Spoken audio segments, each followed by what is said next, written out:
Welcome students, welcome to ABC classes online. ABC classes में आपका फिर से स्वागत है। मैं सोमा में बहुत दिनों बाद मैं आज आपके सामने आई हूँ, तो इसके लिए सॉरी, क्योंकि कुछ ऐसे प्रॉब्लम्स थे जिस कारण से मैं वीडियो अपलोड नहीं कर पा रही थी। पर आज से आपको आपका जो वीडियो है वो रेगुलर वे में मिलता चला जाएगा।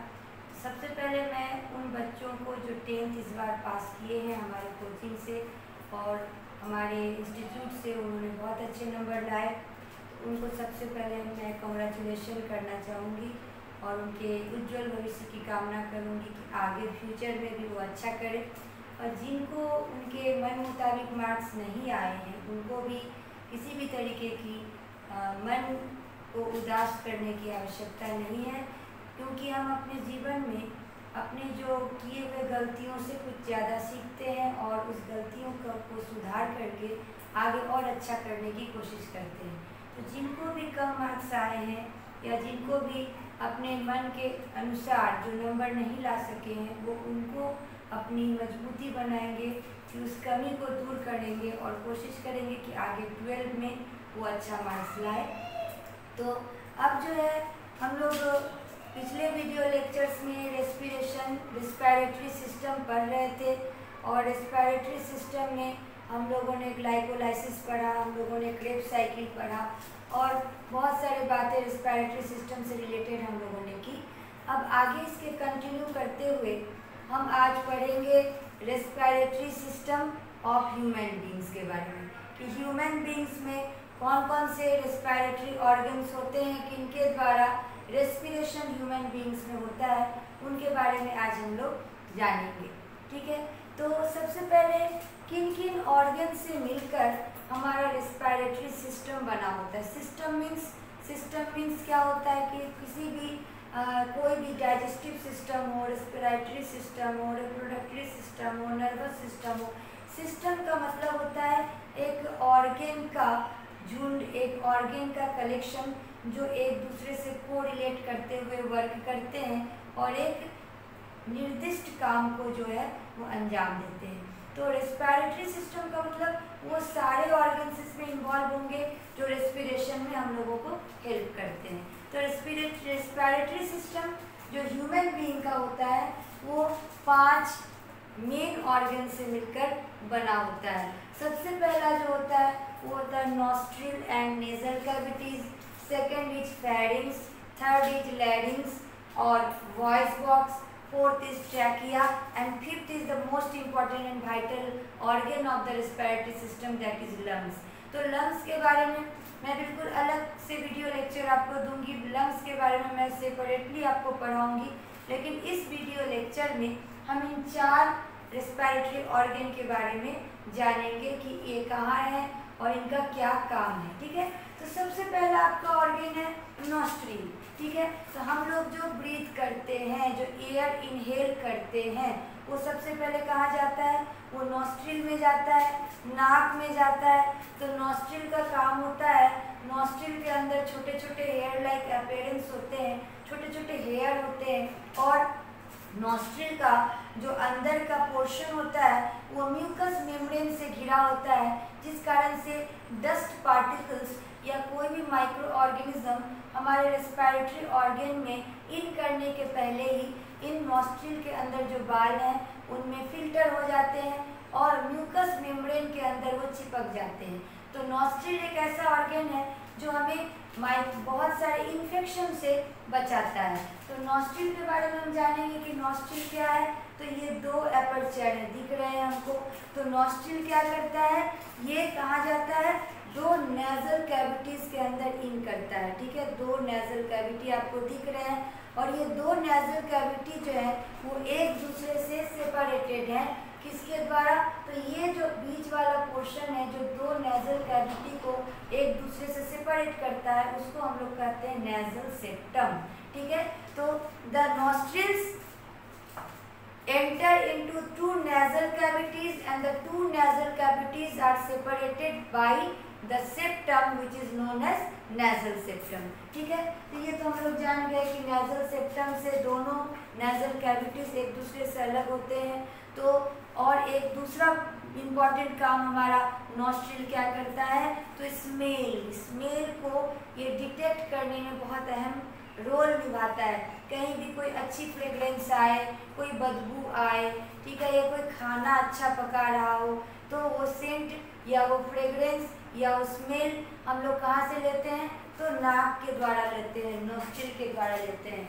तो नॉस्ट्रिल जो नोजल कैविटी है उसमें ऐसा क्या रहता है जो डिटेक्शन ऑफ स्मेल को करता है, वेरी इंपॉर्टेंट। तो स्टार बनाकर मैंने यहाँ बताया है कि ऑल्फैक्टरी एपिथेलियम, कौन सा एपिथेलियम का लाइनिंग रहता है, तो याद रखेंगे क्योंकि अब आपके एग्जाम में मल्टीपल चॉइस की संख्या बढ़ा दी गई है। तो बार बार मैं कह रही हूँ कि कोई भी चीज़ को, किसी भी पॉइंट को जो स्टार बनाकर मैं लिखाती हूँ उसे आप लोग अच्छे तरीके से ध्यान लगाकर पढ़ेंगे। तो स्टार बनाकर मैंने बताया कि olfactory epithelium lines the nasal cavities that gives the sense of smell, ठीक है। तो नेजल कैविटी के चारों तरफ, नेजल कैविटी पर लाइनिंग रहता है ऑल्फैक्टरी एपिथेलियम का, जो कि स्मेल को डिटेक्ट करने में हेल्प करता है। तो the olfactory epithelium which lies the nasal cavity help us to detect the particular smell, ठीक है। तो नेजल कैविटी या नोस्ट्रिल का दो काम हो गया। पहला काम मैंने बताया कि जो इम्प्यूरिटीज जो एयर के साथ हम इनहेल करते हैं, उस इम्प्यूरिटीज से को ये क्या करता है, फिल्टर करने का काम करता है। और म्यूकस मेम्ब्रेन जो रहता है नेजल कैविटी में, वो क्या करता है, माइक्रो ऑर्गेनिज्म को भी अपने अंदर चिपका लेता है। सो अब we always breathe the fresh air, but in nowadays the pollution increases much and very much way in our environment, so that the nostril also do not capable to filtrate that amount of pollution। तो हम लोगों को भी pollution से बचना चाहिए, हम लोगों को भी इसके तरफ सजग रहना चाहिए कि ज़्यादा से ज़्यादा पॉल्यूशन ना हो, कम से कम पॉल्यूशन हो, ताकि हम लोग जो है वो फ्रेश एयर को इनहेल कर सके, ताकि हमारी जो कैविटी है नेजल कैविटी वो अच्छे से हमारे एयर को फिल्ट्रेट कर सके। तो नेजल कैविटी का अगर काम पूछेगा तो दो काम हो गया। पहला कि फिल्ट्रेट करता है एयर को, it filtrate the air, and the second one is it helps in detection of the smell by the lining of olfactory epithelium around it, ठीक है। अब नेक्स्ट जो है आपका ऑर्गन, रेस्पिरेटरी ऑर्गन, वो है फेरिंग्स। फेरिंग्स को हम लोग थ्रोट भी करते हैं, ठीक है, गला, थ्रोट। तो नाक से जो हम लोगों ने एयर इनहेल किया वो अब कहाँ पहुँचेगा, वो अब पहुँचेगा फेरिंग्स, दैट इज थ्रोट के पास पहुँचेगा, ठीक है। तो इस फेरिंग्स का क्या काम है, हम लोग ये फेरिंग्स दो काम को करता है। एक तो ये एयर को भी अंदर इनहेल करता है और खाना को भी पहुँचाता है, ठीक है। तो the pharynx provide passage to both air and food, दोनों के पैसेज को, दोनों को ये एंट्री देता है, ठीक है। अब just after the pharynx, pharynx के नीचे जब हम लोग और नीचे आएंगे तो कौन सा है, तो यहाँ हमको दिख रहा है लैरिंग्स, दैट इज वॉइस बॉक्स, ठीक है। वॉइस बॉक्स हम लोगों को दिखता है। तो लैरिंग्स को वॉइस बॉक्स कहते हैं। ये क्वेश्चन बहुतों बार पूछा गया है।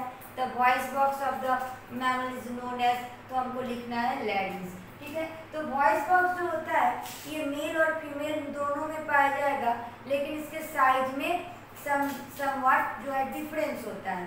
तो मेल का जो वॉइस बॉक्स होता है वो प्रोमिनेंट होता है, इसीलिए आप लोग देखोगे कि जो मेल का आवाज़ होता है वो ज़्यादा भारी होता है बनिस्बत की फीमेल के आवाज़ की। तो फीमेल की आवाज़ जो है वो क्या होती है, वो उसकी जो आवाज़ जो होती है वो पतली होती है और मेल की आवाज़ भारी होती है। और वॉइस बॉक्स मेल में ज़्यादा प्रोमिनेंटली दिखता है, ठीक है, क्योंकि size of the voice box is much more larger than female, थोड़ा बहुत ये बड़ा होता है जिस कारण से दिखता है। तो जैसे जैसे पुबर्टी की ओर मेल बढ़ता है इसका वॉइस बॉक्स जो है वो दिखने लगता है, इसीलिए उसको हम लोग कहते हैं Adam's apple. Very important for your exam that voice box और larynx is also known as Adam's apple, ठीक है। तो फिर से हम लोग समझ ले, वॉइस बॉक्स जो है वो मेल और फीमेल दोनों में पाए जाते हैं, पर वॉइस बॉक्स जो है या एडम्स एप्पल जो है उसका साइज थोड़ा सा मेल में बड़ा होता है, जिस कारण से ये प्रोमिनेंटली मेल में शो हो जाता है, इसलिए इसको हम लोग एडम्स एप्पल कहते हैं। ठीक है, अब ये फेरिंग्स जो है ये कहाँ जाएगा, ये ओपन होगा कहाँ, pharynx opens into the larynx. Pharynx कहाँ ओपन होता है, ये फेरिंग्स का कंटिन्यूएशन है। तो फेरिंग्स वॉइस बॉक्स के अंदर या लैरिंग्स के अंदर कैसे ओपन होता है, तो एक स्लिट लाइक एपर्चर के द्वारा, स्लिट लाइक ओपनिंग के द्वारा ये क्या होता है, इन करता है, जिसको हम लोग कहते हैं ग्लॉटिस। ठीक है, ग्लॉटिस। ठीक है, जैसे आप लोग जब आहा करोगे तो देखोगे कि यहाँ पर आपको टॉर्च देकर, किसी का भी आप ट्राई करके घर में देख सकते हो कि यहाँ पर आपको 2 ओपनिंग दिखेंगे। ठीक है, ठीक है, यहाँ पर आपको 2 ओपनिंग दिखेंगे आ करने पर, और उस दोनों ओपनिंग के ऊपर एक लीफ लाइक एपर्चर आपको लटकता हुआ दिखेगा, जस्ट लाइक दैट। जैसे मान लीजिए ये 2 ओपनिंग है और इसके ऊपर आपको एक लीफ लाइक एपर्चर लटका हुआ दिखता है। ठीक है, तो इन्हीं दोनों एपर्चर, इन्हीं दोनों स्लिट को हम लोग कहते हैं, उसी स्लिट को, जिस स्लिट के द्वारा फेरिंग्स लैरिंग्स के अंदर इन करता है, हम लोग कहते हैं ग्लॉटिस। ठीक है, और वो लीफ लाइक एपर्चर जो कि फूड पाइप और एयर पाइप को एक दूसरे से अलग करता है, that is known as epiglottis. तो the leaf like aperture which separate the food pipe and the air pipe is known as epiglottis. तो एपिग्लॉटिस का काम क्या होता है कि हम लोग जब खाना खाते हैं तो क्या सांस रोक लेते हैं, नहीं, खाना भी खा रहे हैं, सांस भी ले रहे हैं, तो ये फूड पाइप और एयर पाइप बिल्कुल एक दूसरे से क्लोज होती है। तो जब खाना को एंट्री देना रहता है तो एपिग्लॉटिस क्या करता है, फूड पाइप को क्लोज कर देता है और खाना को एंट्री कराता है फूड पाइप में, और जब एयर को एंट्री देना रहता है तो यही एपिग्लॉटिस क्या करता है, फूड पाइप को ढक देता है। तो एयर क्या होता है, एयर कहाँ चला जाता है, एयर पाइप में या विंड पाइप में चला जाता है। यही कारण है कि कभी कभी हम लोग खाते वक्त सड़क जाते हैं। ठीक है, तो जो बड़े बुजुर्ग होते हैं घर में वो बोलते हैं कि माथा ठोको, पीठ ठोको। क्यों ऐसा बोलते हैं, इसलिए कि अगर हम लोग कुछ सोचते हुए खाते हैं या कुछ दिमाग में कुछ और ख्याल आ रहे हैं तो एपिग्लॉटिस का काम गड़बड़ हो जाता है कभी कभी, तो वो फूड पाइप को ढक नहीं पाता, तो क्या होता है, खाना एयर पाइप में इन कर जाता है, जिस कारण से हम लोग सड़क जाते हैं। फिर अगर कोई पीछे ठोका, माथा ठोका, तो क्या होता है, एपिग्लॉटिस अपना पोजीशन बना लेता है और फिर से वो खाना फूड पाइप में एंटर हो जाता है, जिससे फिर हम लोग एज यूजुअल हो जाते हैं, हम लोग कंफर्ट फील करने लगते हैं। तो एपिग्लॉटिस एक बहुत बड़ा इंपॉर्टेंट रोल प्ले करता है हम लोगों के रेस्पिरेशन में। ठीक है, तो इसको हम लोग एक बार देख लें। तो क्या है कि during swallowing the epiglottis closes the glottis to check the food into it। ठीक है, तो ग्लोटिस है, ठीक है, दोनों फूड पाइप अगल बगल है, फूड पाइप और एयर पाइप, तो ये एपिग्लॉटिस क्या करता है, क्लोज कर देता है उसको, जहाँ जिसकी एंट्री होती है उसको उस तरह प्रोवाइड करता है, और जहाँ एंट्री नहीं होनी है उसको ये क्लोज कर देता है। सो epiglottis play very important and vital role in our respiration as well as nutrition also। ठीक है, तो अब और क्या काम है लेरिंग्स का, तो लेरिंग्स को हम लोग वॉइस बॉक्स बोल रहे हैं, तो वॉइस का कॉर्ड तो इसमें जरूर रहेगा, तो vocal cords are present inside the larynx. ठीक है, तो लेरिंग्स के अंदर वोकल कॉर्ड रहते हैं, तो जब हम लोग बोलते हैं कुछ भी तो वो वोकल कॉर्ड वाइब्रेट करता है एक दूसरे से। जैसे ऑर्केस्ट्रा में ड्रम बजते हैं ना, तो ड्रम को जब हम बजाते हैं तो क्या होता है, वाइब्रेशन क्रिएट होता है, साउंड प्रोड्यूस होता है। ठीक उसी तरह लैरिंग्स में वोकल कॉर्ड्स लगे होते हैं, तो जब हम लोग प्रेशर लगाकर कुछ बोलने की कोशिश करते हैं तो ये कॉर्ड एक दूसरे से टकराते हैं और साउंड प्रोड्यूस होता है। तो वोकल कॉर्ड्स क्या करते हैं, vocal cords helps to produce sound, तो ये लैरिंग्स में हेल्पफुल होते हैं साउंड को प्रोड्यूस करने में। ठीक है, अब just after the larynx next organ is trachea. ठीक है, ट्रैकिया क्या होता है, तो ट्रैकिया लीड्स इनटू ट्यूब, और इसीलिए इसको हम लोग विंड पाइप भी कहते हैं, ट्रैकिया को हम लोग विंड पाइप भी कहते हैं। ठीक है, अब आप यहाँ से पूरी फिगर को आप वीडियो को जूम करोगे और ये फिगर आप लोग अपनी कॉपी में ड्रॉ करोगे, क्योंकि एग्जाम में रेस्पिरेटरी सिस्टम का भी फिगर जो है वो ड्रॉ करने आता है। तो आप लोग इस फिगर को अच्छे से देखो। ये है नेजल कैविटी, नेजल कैविटी के जस्ट नीचे है फेरिंग्स, ठीक है, और फेरिंग्स के जस्ट नीचे है लैरिंग्स। लैरिंग्स तो ये है, आपको दिख ही रहा है। तो ये हुआ नेजल कैविटी, उसके बाद हुआ फेरिंग्स, ये हुआ लैरिंग्स, ठीक है, दिख रहा है। और लैरिंग्स के जस्ट नीचे यहाँ से जो है वो विंड पाइप यानी कि ट्रैकिया का कंटिन्यूएशन चालू हो जाता है। तो ये देखो, ये है ट्रैकिया, ठीक है। और ये ट्रैकिया क्या हुई, ये दो भाग में बट गई। यहाँ पर देखो ट्रैकिया है, ये दो भाग में बट गई। और दो भाग में बटकर कहाँ इनकी, तो दोनों लंग्स में, लेफ्ट एंड राइट लंग्स में ये क्या हो गई, बटकर बाइफरकेट करके दोनों लंग्स के अंदर इन कर गई, ठीक है, क्लियर। तो ट्रैकिया आया, ट्रैकिया बाइफरकेट कर गया, बाइफरकेट करके लेफ्ट और राइट लंग्स में ये इन कर जाता है। तो जिस तरीके से बड़े बड़े जो पेड़ होते हैं, जैसे पीपल के पेड़, जैसे बरगद के पेड़, इसके रूट्स कैसे बाइफरकेट कर जाते हैं, बहुत सारे सिरों में अलग अलग ब्रांचेस में बढ़ जाते हैं।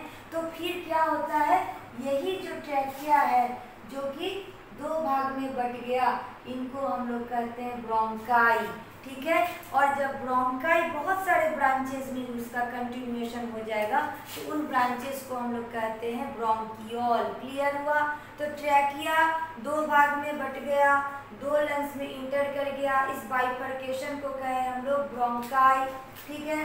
अब ब्रोंकाई जब फर्दर बाइफरकेट करेगा मेनी ब्रांचेस में तो उनको हम कहेंगे ब्रोंकियोल, ठीक है। तो ये आपको दिख रहा है बाइफरकेशन, इनको हम लोग क्या बोल दिए, ब्रोंकियोल। अब प्रत्येक ब्रोंकियोल के पास क्या होता है, बलून लाइक स्ट्रक्चर होते हैं इस टाइप से। ये बलून लाइक स्ट्रक्चर क्या करते हैं, गैसियस एक्सचेंज में हेल्प करते हैं और लंग्स के सरफेस एरिया को बढ़ाते हैं for the proper gaseous exchange और for the proper respiratory gaseous exchange, ठीक है। तो उसके पहले हम लोग ट्रैकिया के बारे में और अच्छे से जान ले कि it leads into tube known as windpipe, it bears. देखो ये जो ट्रैकिया है इसमें गोल गोल इस तरीके से रिंग लाइक कार्टिलेज होते हैं, रिंग लाइक स्ट्रक्चर, ठीक है। इनको हम लोग कहते हैं कार्टिलेजिनस रिंग। इसको समझने के लिए बहुत अच्छा एग्जाम्पल, जैसे आप लोग जब नारियल पानी पीते हो, कहीं बाहर जाते हो, तो नारियल पानी पीने में आपको जो स्ट्रॉ दिया जाता है वो बिल्कुल प्लेन स्ट्रॉ रहता है।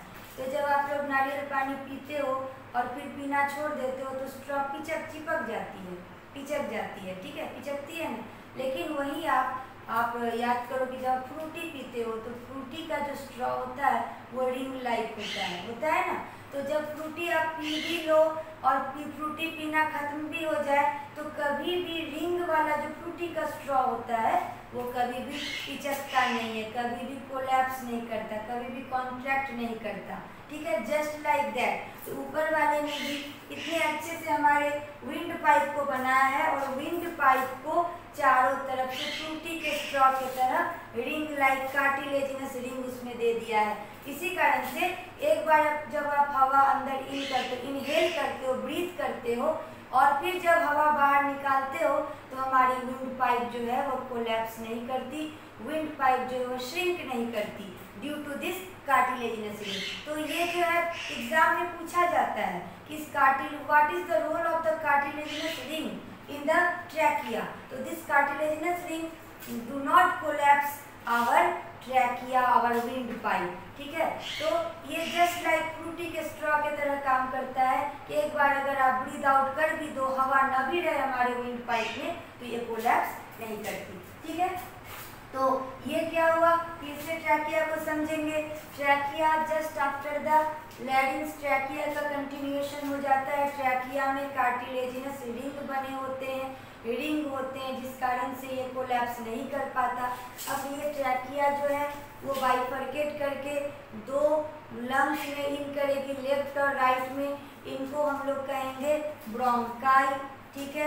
अब जब ये ब्रोंकाई फिर से बाइफरकेट करेगी मेनी ब्रांचिंग में, तो इनको हम कहेंगे ब्रांकियोल, ठीक है। अब ये ब्रांकियोल के मुंह पर, इन ब्रांकियोल के ब्रांच पर ऐसे बलून लाइक स्ट्रक्चर होंगे, इनको हम लोग कहेंगे एल्वियोलाई, ठीक है। तो एल्वियोलाई का काम होता है to increase the surface area of the lungs and to provide the surface area for the gaseous exchange. तो जब हम लोग लंग्स को अलग से पढ़ेंगे तो हम लोग जानेंगे एल्वियोलाई का क्या रोल होता है गैसियस एक्सचेंज में, और लंग्स के सरफेस एरिया को ये किस तरीके से बढ़ाता है। तो उसके पहले आप जो है respiratory organ of human beings में इन चारों ऑर्गन को लिखने के साथ ही पांचवा ऑर्गन जो होगा वो लंग्स होगा, जो अगले वीडियो लेक्चर में हम लोग पढ़ेंगे।